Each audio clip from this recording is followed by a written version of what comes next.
Hello, creators, and welcome to Rediscovering Be Something Wonderful, where we revisit timeless classics from deep within our video archives. One of the biggest myths you've ever been told is that your subconscious mind controls your reality and your entire life experience. But what if you've been giving your power away to something that has never had any power over you at all? You've been taught to reprogram your subconscious, to impress it, to convince it. But what if your subconscious has never been in charge? In this video, you'll discover why your awareness as I am is the one and only operant power. Why belief is simply becoming aware of already being the person you choose to be. Why prayer is assuming rather than asking. And why the moment you stop trying to change reality and simply choose who you are, reality has no choice but to reflect that decision. There is no other power, no exceptions. Because you have never been subject to your subconscious. Your subconscious has always been subject to you. Now, let's rediscover the extraordinary simplicity of consciously creating the life of your wildest dreams. Welcome back to Be Something Wonderful.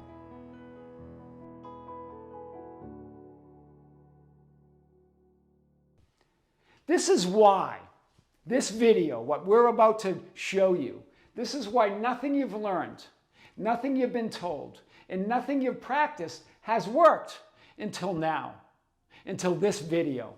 Buckle up, because this video is about to change your life forever.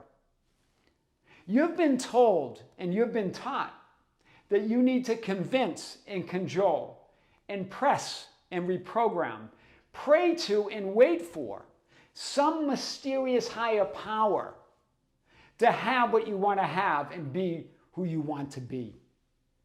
Right? This mysterious higher power has been called and referred to by many names, including the universe, God, the Father, Source, the Creator, all that is, or the great subconscious or the subconscious mind.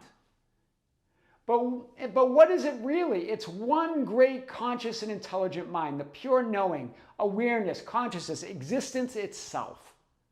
Right? Pure awareness, pure knowing, pure consciousness. When we refer to it as the subconscious mind, it's almost like we assume there's this some unconscious or unaware part of us. But it's not. It's all consciousness. It's all awareness. Nothing is unconscious, nothing is unaware, ever. It's also referred to as the great I am. The one great self-aware existence, or the I, or I am. The I, aware of itself as existence.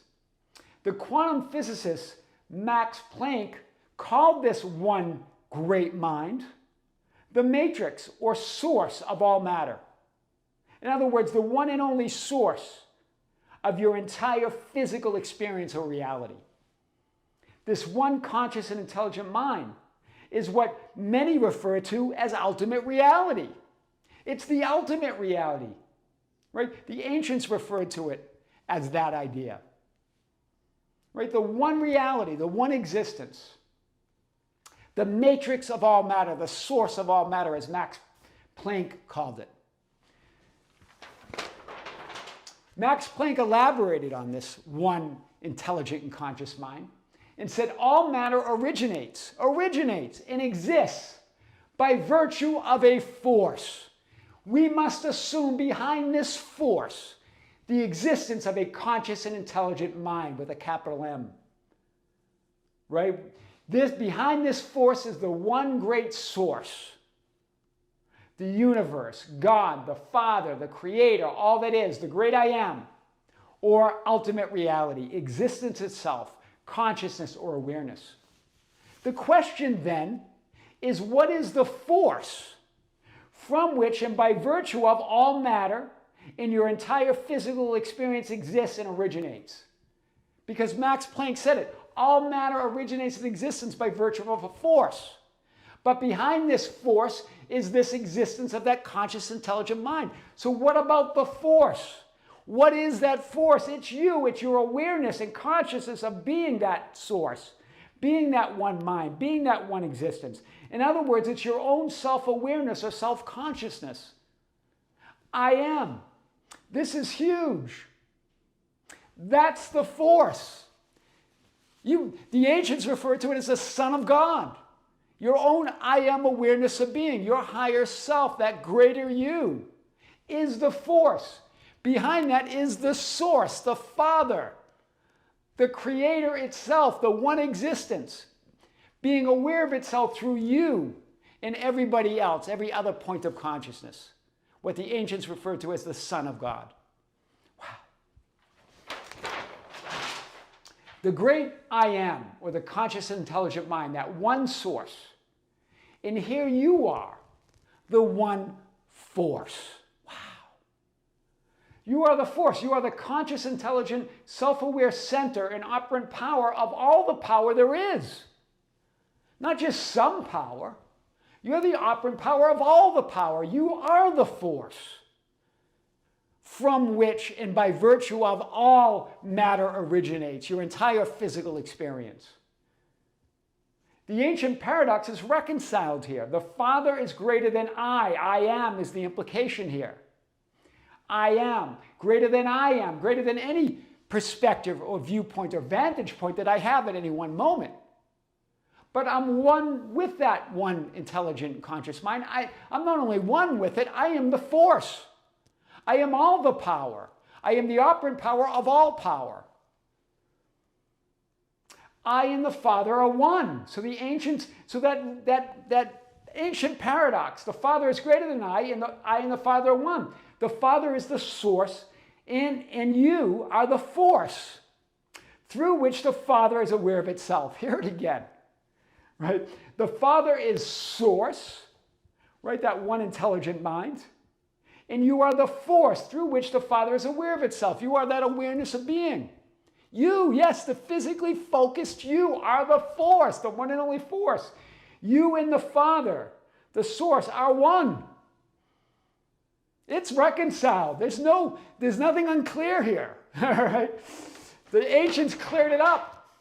Therefore, your power, hear this, your power to manifest, to create an experience whatsoever you want and desire as your physical experience, as your physical reality, is by virtue of a force, as Max Planck said.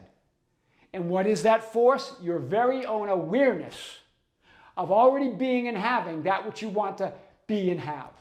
In other words, the greater your awareness of yourself as source and center of all that is, the greater your experience of reality, of that ultimate reality, that one conscious, intelligent mind. Wow! You see this, right? That's what we're talking about. But you've been told and you've been taught, I get it, that this one great conscious mind, or intelligent and conscious mind, or subconscious mind, the great I am, is greater than you. And that you're subject to or subordinate to or lower than it.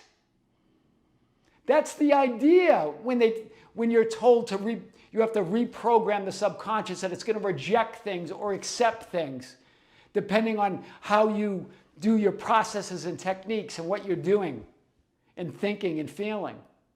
But you're the source, you're the force, you're all of it.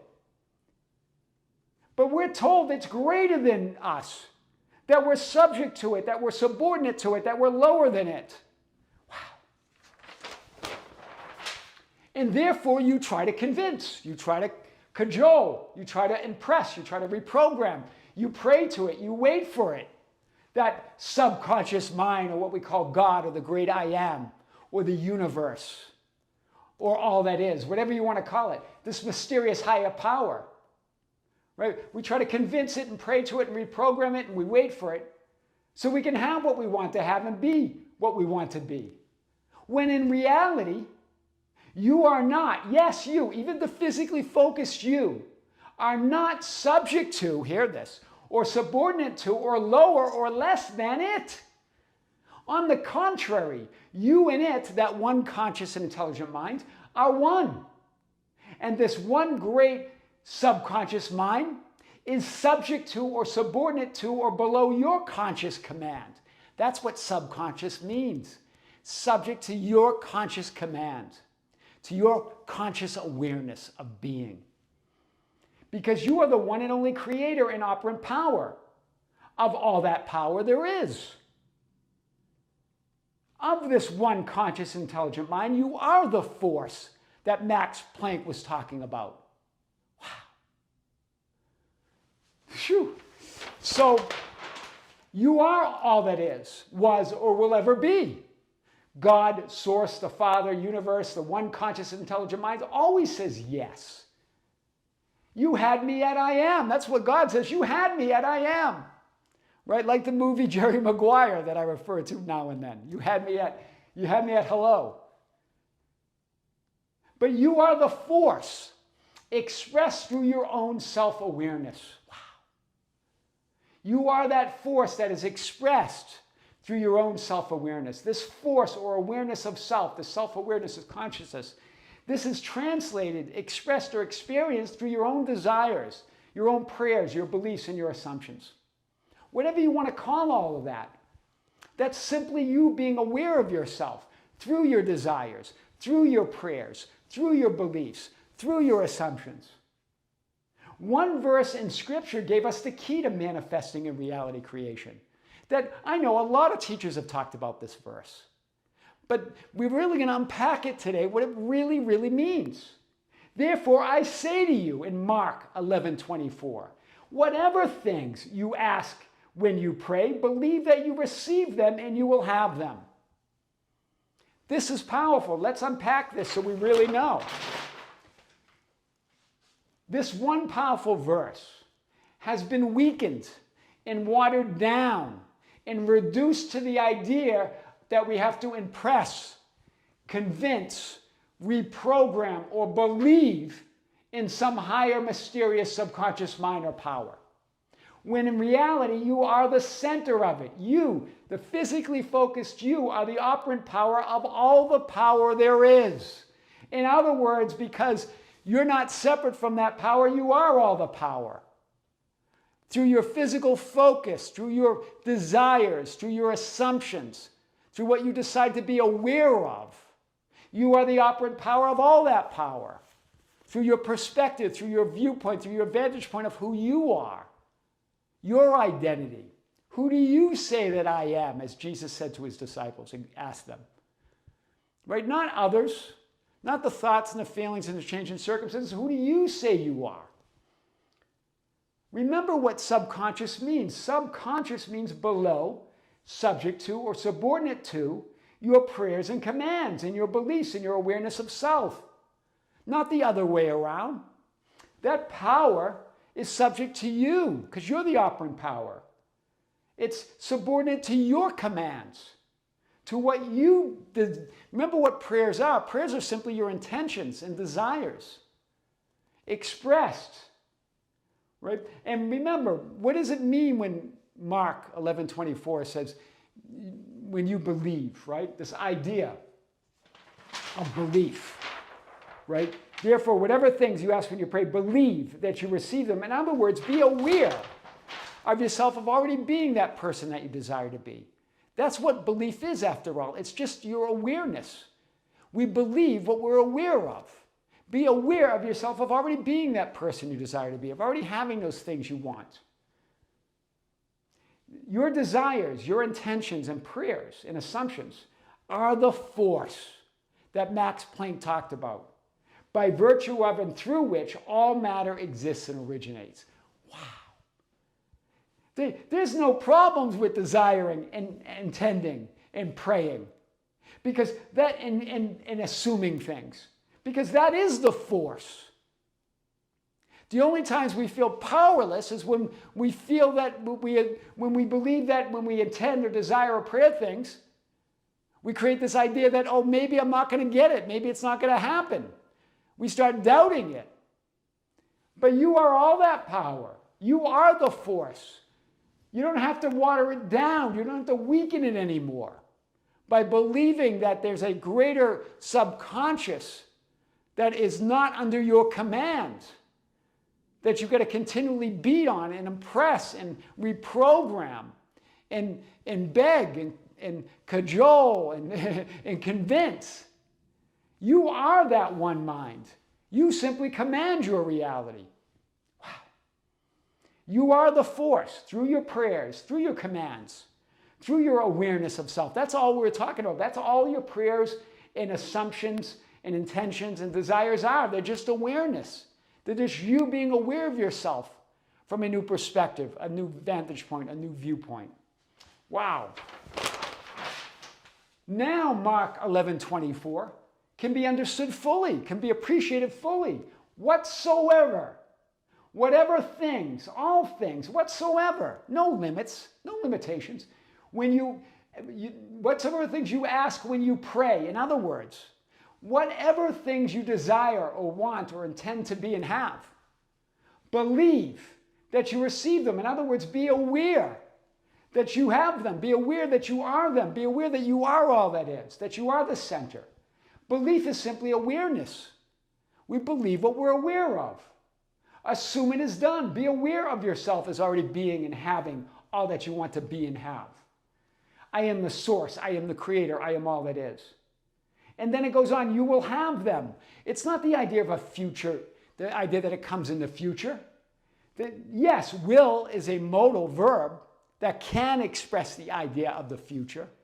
But here it's will as a modal verb, meaning absolute certainty. You will have them. Absolute conviction. They will be granted to you, or granted you, as Scripture says. Absolute conviction, absolute certainty. As you are aware of yourself as already being and having all that you want to be and have, you will have them. They will be granted you. It's conviction. It's absolute certainty. It's not future. There's no conditions other than you being aware of yourself of already being it. You only need me, as Jesus said in that TV show, The Chosen, when he heals the paralyzed man at the fountain of Bethesda that I've quoted many times. You only need to be aware of yourself of already being it. Nothing you've learned, been told, or practiced has worked until now, until right this moment. I am your host, Tom Kearin, and these are the studios of Be Something Wonderful, where we help you level up and become the best version of yourself. Creators, stay tuned. We're going to have another big video on the Tom Kearin YouTube channel. If you haven't subscribed yet, subscribe. Come and visit the new channel. It's at the Tom Kearin. My last name, Kearin. So go visit. Another big video coming shortly. Creators, with great love, with great light and infinite gratitude, this is Tom Kearin here in the studios of Be Something Wonderful. Until next time, we'll see you soon.